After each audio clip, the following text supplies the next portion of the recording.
Learners एक बार फिर से स्वागत है आप लोगों का बिगिंस लर्न यूट्यूब चैनल पर। तो लर्नर्स आज हम लोग बिहार बोर्ड द्वारा इंटरनेट वाला जो मॉडल पेपर होता है, तो हम लोग लगातार कई दिनों से इंटरनेट वाले मॉडल पेपर के बीबीआई ऑब्जेक्टिव क्वेश्चन को डील कर रहे हैं। तो आज हम लोग हिंदी जो होता है ना, हिंदी सब्जेक्ट, तो हिंदी के इंटरनेट वाले मॉडल पेपर के बीबीआई मॉडल पेपर नंबर 1 के ऑब्जेक्टिव क्वेश्चन को डील करने वाले। तो आप लोग वीडियो को शुरू से लेकर अंत तक देखिएगा ताकि एक भी ऑब्जेक्टिव में हिंदी का आप लोग अपने फाइनल एग्जाम में छोड़कर नहीं है। और ये इंटरनेट वाला मॉडल पेपर है, तो इंटरनेट वाले मॉडल पेपर से ना हर एक बार आप लोगों के एग्जाम में डिट्टो क्वेश्चन सकते हैं। तो सभी क्वेश्चन को याद कर लीजिएगा और चैनल पे नहीं तो चैनल सब्सक्राइब कर लीजिएगा। तो फटाफट से क्वेश्चन क्यों बढ़ते हैं, तो मॉडल पेपर 1 का जो है हम लोग आज डील करने वाले हैं। तो हिंदी के पहले क्वेश्चन क्यों बढ़ते हैं ना, मॉडल पेपर के इंटरनेट वाले का। तो पहला क्वेश्चन है कि कौन चाहते थे कि सभी देशों की संस्कृति की हवा उनके घर के पास बहती रहे। मतलब इन चारों में से वो कौन सा मतलब कि आदमी मतलब कि पर्सन था जिन्होंने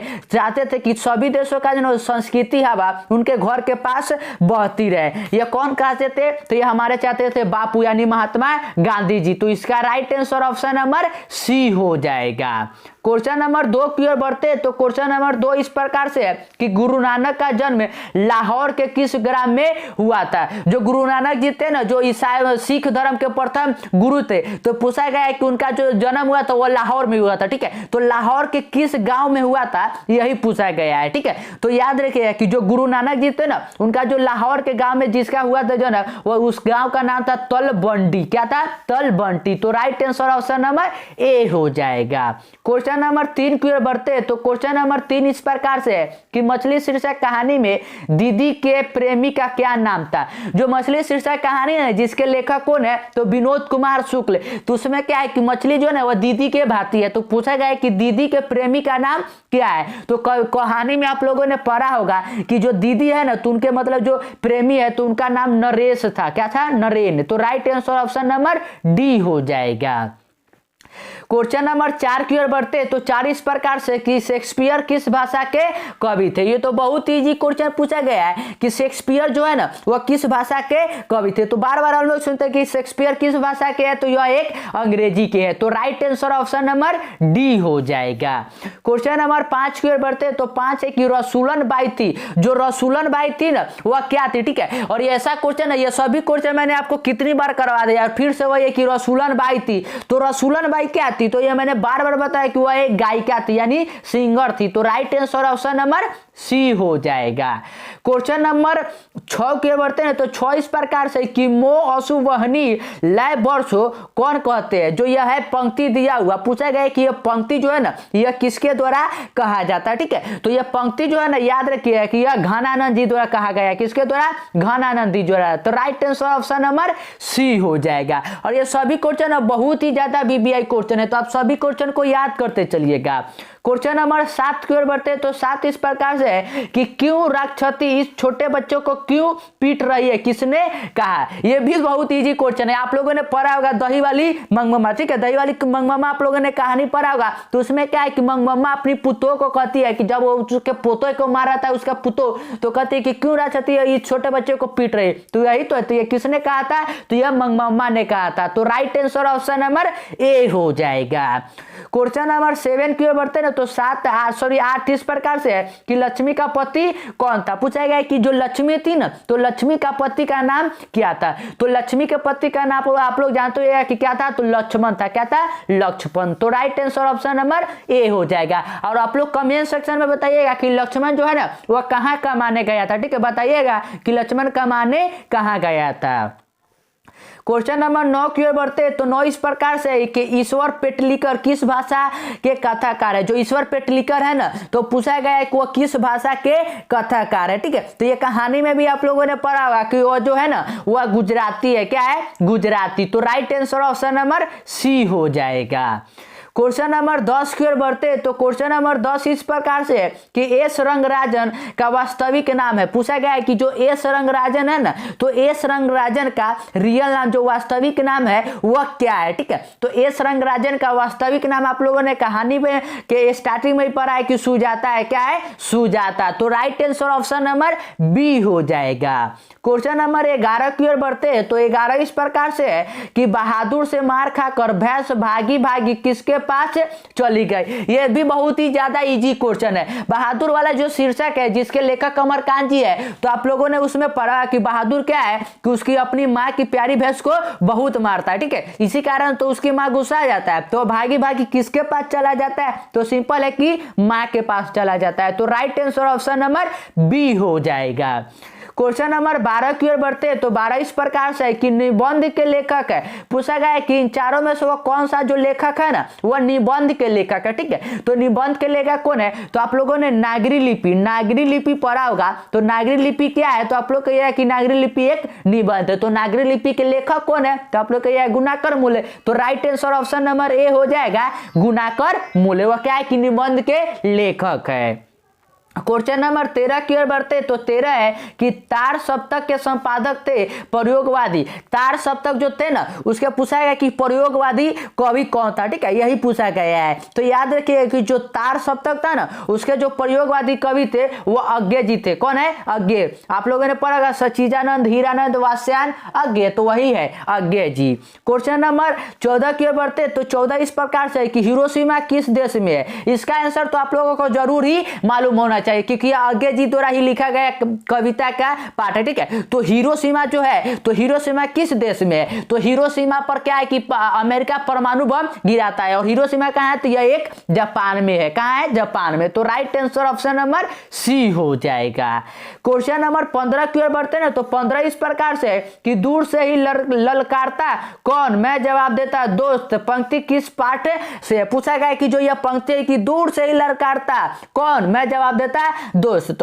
तो इसमें आप लोगों ने कहानी पढ़ा होगा कि एक वृक्ष की हत्या, ठीक है, आप लोगों ने एक कहानी पढ़ा होगा एक वृक्ष की हत्या, तो उसी में के तो यह पंक्ति है। तो right answer option number A हो जाएगा। और आप लोग कमेंट सेक्शन में बताइएगा कि एक वृक्ष की जो हत्या है ना तो इसके लेखक का नाम क्या है, ठीक है, इसके कवि जो है ना उनका नाम क्या है।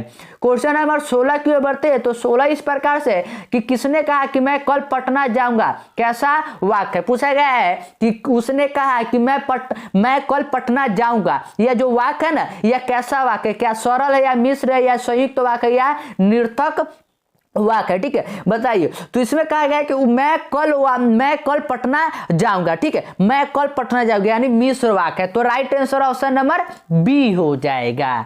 क्वेश्चन नंबर 17 की ओर बढ़ते ना तो 17 इस प्रकार से है कि इनमें से कौन पदबंध का भेद नहीं है। ये चारों में से कौन सा जो है ना वह पदबंध का पूछा गया है कि भेद नहीं है, ठीक है। तो पदबंध का भेद इन चारों में से जो नहीं है ना वह याद रखिए कि वह कर्म पदबंध है। कौन है, कर्म पदबंध। क्वेश्चन नंबर 18 की ओर बढ़ते हैं तो 18 इस प्रकार से कि किस समास के दोनों पदों की प्रधानता होती है उसे कहते हैं। मतलब कि वह कौन सा समास होता है, अगर दोनों पद उसका प्रधान होता है तो समास को हम लोग क्या कहते हैं, ठीक है, यही पूछा गया है। तो ये तो आप लोगों ने व्याकरण वाले पोर्शन में जब समास पढ़ा होगा तो उसमें भी पढ़ा होगा कि वह कौन सा होता है, तो वह द्वंद्व समास होता है। जैसे कि माता पिता भाई बहन यह सब क्या होता है कि दोनों पद प्रधान होता है। तो right answer option number B हो जाएगा द्वंद्व समास। क्वेश्चन नंबर 19 की ओर बढ़ते ना तो क्वेश्चन नंबर 19 इस प्रकार से है कि द का उच्चारण स्थान है द थ द आप लोग पढ़ के देख ले, मतलब आप लोग ट्राई करिए। तो द जब पढ़िएगा ना द पढ़ के देखिएगा तो जो आपका जो टंग है ना यानी जीभ वह आप लोगों के दांत से सटेगा। तो ये किसका है, तो यह है दंत का। Right answer option number C हो जाएगा। क्वेश्चन नंबर 20 की ओर बढ़ते हैं तो 20 है कि व्यंजनों के अंत में हलंत लगने पर इसका मान होता है। जो अगर कोई भी व्यंजन है तो उसका अगर अंत में हलंत अगर लग जाता है तो उसका मान क्या हो जाता है, पूछा गया है, तो उसका क्या हो जाता है, तो उसका आधा हो जाता है, आधा। तो इसका right answer option number A हो जाएगा। क्वेश्चन नंबर 21 की ओर बढ़ते हैं ना तो क्वेश्चन नंबर 21 इस प्रकार से कि हलकारे का अर्थ होता है, ठीक है। इसमें शायद आप लोगों को देखने में ना प्रॉब्लम क्योंकि इसमें लाइटिंग थोड़ा ज्यादा हो गया, ठीक है। तो हलकारे का अर्थ मैं बता दे रहा हूँ।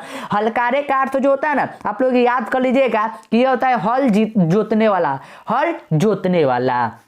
क्वेश्चन नंबर 22 की ओर बढ़ते तो 22 है कि संधि का भेद नहीं है। पूछा गया कि इन चारों में से कौन संधि का भेद नहीं, तो स्वर संधि तो होता ही है, व्यंजन संधि भी होता ही है, विसर्ग संधि भी होता है, लेकिन संज्ञा संधि होता है नहीं होता है। तो राइट आंसर ऑप्शन नंबर कौन सा हो जाएगा, तो डी हो जाएगा संज्ञा संधि।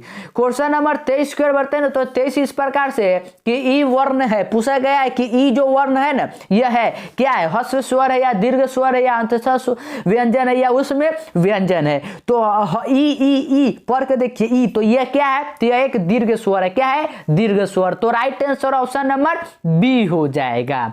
क्वेश्चन नंबर 24 की ओर बढ़ते हैं, तो 24 इस प्रकार से है कि उच्चारण का सही संधि विच्छेद है, जो उच्चारण होता है ना, तो उच्चारण का पूछा गया कि सही संधि विच्छेद क्या होगा। तो उच्चारण का जब आप लोग करिएगा ना तो इसका बनेगा उत्, उत् प्लस चारण, उत् प्लस चारण। यहाँ पर हलंत लगा है तो इसका मतलब हो जाएगा आधा, तो उच्चारण। तो right answer option number B हो जाएगा उत् प्लस चारण। क्वेश्चन नंबर 25 की ओर बढ़ते हैं, तो 25 इस प्रकार से है कि सात्विक का विपरीतार्थक शब्द है, जो सात्विक है ना, तो पूछा गया कि इसका विपरीतार्थक शब्द यानी विलोम शब्द कौन सा होगा। तो इसका विलोम शब्द याद रखिएगा कि जो इसका होना जाएगा वो हो जाएगा तामसिक। क्या हो जाएगा, तामसिक।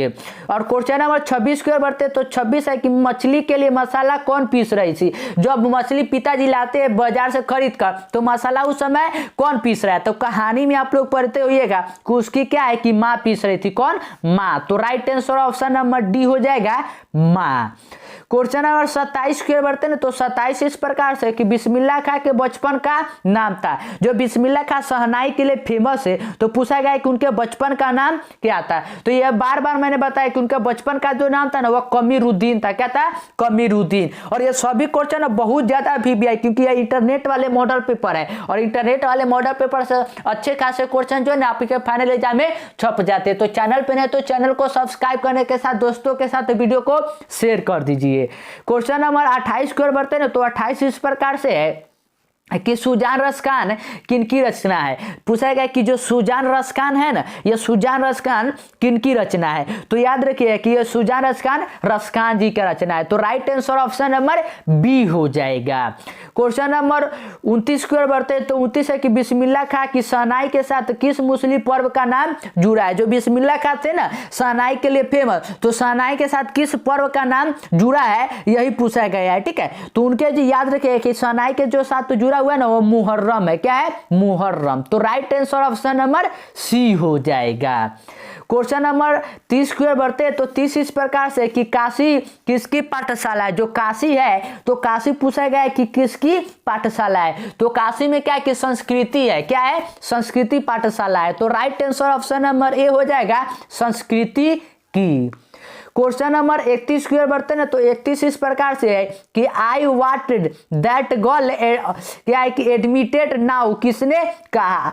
I wanted that girl admitted now, किसने कहा। ठीक है, यही पूछा गया है। ठीक है, तो यह किसने कहा है, तो यह जब है ना कि जो बड़े डॉक्टर आते हैं तब कहते हैं। तो इसका right answer option number B हो जाएगा बड़े डॉक्टर। क्वेश्चन नंबर 32 की ओर बढ़ते हैं ना, तो 32 है कि नगर शीर्षक कहानी के लेखक कौन है। जो नगर शीर्षक कहानी है, तो इसका आंसर तो आप लोगों को जरूर मालूम होना चाहिए कि नगर शीर्षक जो है तो इसके लेखक कौन है। तो इसके लेखक कौन है, तो सुजाता है। और सुजाता का मैंने क्या बताया कि असली नाम जो था वह क्या था, तो एस रंगराजन था। ठीक है, तो उसका आप लोग याद कर लीजिएगा। क्वेश्चन नंबर 33 की ओर बढ़ते हैं, तो 33 है कि तीन बेटे डॉटर दो वक्त की रोटी डॉटक एक माँ किस कहानी की पंक्ति है। ये तो सिंपल है, तीन बेटे दो रोटी की माँ। तो यह क्या है कि यह किस कहानी में बताया जाएगा। ठीक है, तो धरती कब तक घूमेगी इसी में तो बताया जाता है। तो right answer option number D हो जाएगा। क्वेश्चन नंबर 34 की ओर बढ़ते हैं, तो 34 है कि नजम्मा मम्मा की कौन थी। सिंपल है, नजम्मा मम्मा की क्या थी, तो बहू थी। तो right answer option number C हो जाएगा।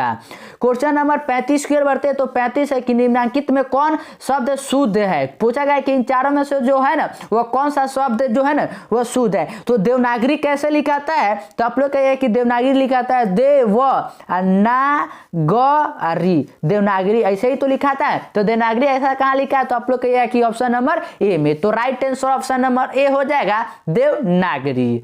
क्वेश्चन नंबर 36 की ओर बढ़ते हैं। तो क्वेश्चन नंबर 36 इस प्रकार से है कि कुमार गंधर्व क्या है। कुमार गंधर्व पूछा गया है कि कुमार गंधर्व क्या है। तो कुमार गंधर्व जो है ना वह क्या है, तो वह एक शास्त्रीय गायक है। क्या है, शास्त्रीय गायक। तो right answer option number C हो जाएगा। और ये सभी क्वेश्चन बहुत ज्यादा बीबीआई क्वेश्चन है, तो आप सभी क्वेश्चन को अच्छी तरह से याद करते चलिएगा ताकि एक भी हिंदी का ऑब्जेक्टिव जो हो ना वो आप लोगों के फाइनल एग्जाम में नहीं छूटे। और चैनल पे नहीं तो चैनल सब्सक्राइब भी कर लीजिएगा।